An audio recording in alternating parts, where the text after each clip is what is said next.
Jonas from Whole Body Chiro.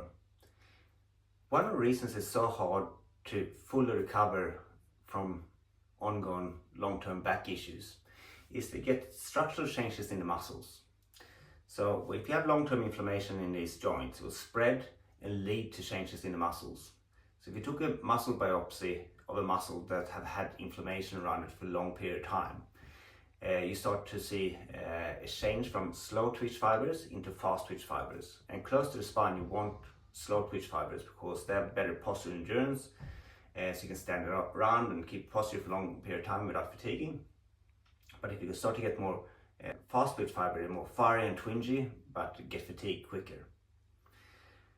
You also will see other changes. So in the muscle from long-term inflammation, you will get the infiltration of scar tissue and fat tissue, so the muscles become stiff and weak. So we'll run through some exercises today that can help to change this. So first of all, you want to address that slow twitch fibers into fast twitch fibers. You need to do postural endurance exercises.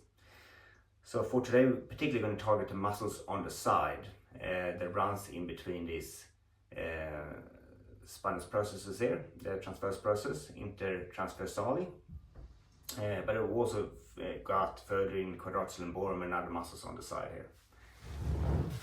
So for postural endurance, you can use a Swiss ball, or if you have a Roman chair, if you go to a gym, that also works well. So from here, just sort of maintaining this posture, you can just do this, or if you want to make it more challenging, put your hands up behind your head, you have more weight to resist there. So ideally you should be able to hold that side strength position up to about 1.5 minutes or so. Once you feel like you're strong and stable there, the next progression will be to do eccentric strength exercises. So just moving down against gravity. So from here, I'm moving down the whole way down until I start to get the stretch, really get that elbow up high. And from that stretch position, I help use this hand to lift back up. And same thing again. Down,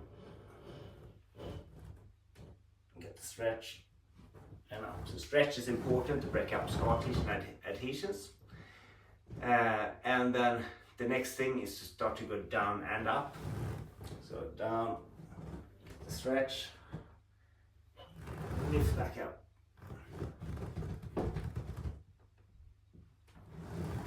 And the final progression will be to add some weight.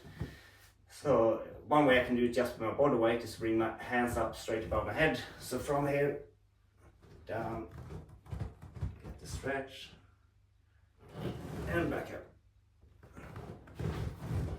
Or another option is to use a weight. This 5 kg weight plate on my chest there. Stretching down, and back up.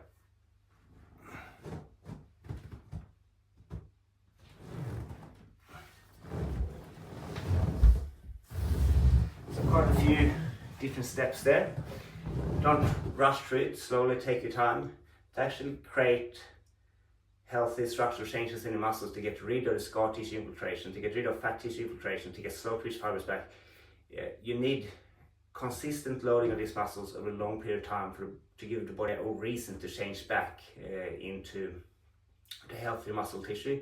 So give yourself 12 months, 18 months of slowly progressing through these exercises. And each time you add a higher weight, you can even go back and do the first static hold step, just slowly eccentric down step, and then up and down before you increase the weight again. And that way you can break it down and keep progressing and changing what you're doing to keep it more interesting and progress in a safe way so you don't hurt yourself as you build your strength back up. So try it out and good luck.